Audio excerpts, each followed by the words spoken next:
Depuis des années, le monde entier s'insurge contre les multinationales et notamment les géants du numérique qui réussissent à systématiquement échapper à l'impôt.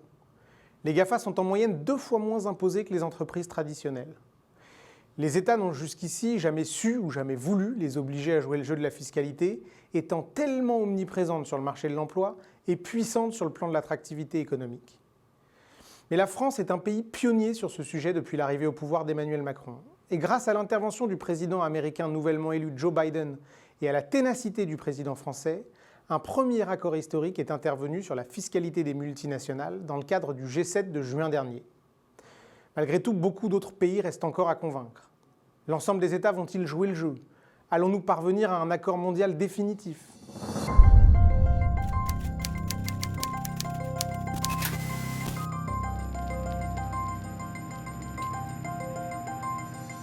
La question d'une taxation mondiale des GAFA a souvent été évoquée et a même déjà fait l'objet de plusieurs négociations internationales qui avaient jusqu'ici échoué. Mais la France n'a jamais baissé les bras sur cette question et il y a près d'1 an, dans un contexte d'échec des négociations, et malgré les menaces de représailles économiques prononcées par Donald Trump, elle a décidé d'instaurer une taxation unilatérale des géants technologiques.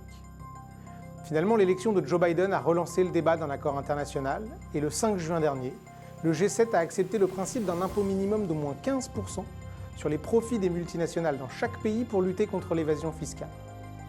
Le G7, sous l'impulsion de la France et des États-Unis, a donc donné son feu vert. Jusqu'ici, les géants technologiques ont abusé de stratagèmes pour diminuer drastiquement leurs impôts, en faisant par exemple transiter leurs revenus et leurs bénéfices dans des paradis fiscaux ou des pays à faible fiscalité. Mais il n'en reste pas moins des fournisseurs de services et ont besoin de conserver une image positive auprès du grand public. La pression médiatique et politique les concernant devenait trop grande et ils se devaient de souscrire à un changement de fiscalité internationale.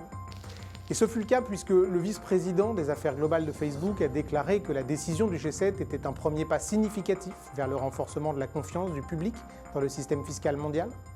Un porte-parole d'Amazon a quant à lui considéré que la mesure marquait une étape bienvenue dans les efforts visant à apporter de la stabilité au système fiscal international. Une première grande étape était donc franchie et un nouveau grand défi devait être relevé, celui d'obtenir l'aval des 138 pays de l'OCDE pour formaliser l'accord. Et c'est chose faite depuis le 1er juillet. 130 pays et juridictions, représentant plus de 90% du PIB mondial, ont adhéré à la déclaration qui instaure un nouveau cadre pour la réforme de la fiscalité internationale, précise l'OCDE. C'est une grande victoire pour la France, qui est à l'origine de ce débat depuis le départ. Une dernière décision officielle doit être rendue avant de pouvoir annoncer officiellement un accord international et ça se passera au G20 de Venise. Selon vous, la Covid, du fait de son impact mondial, est-elle à l'origine d'un phénomène de globalisation de nos politiques fiscales et environnementales ?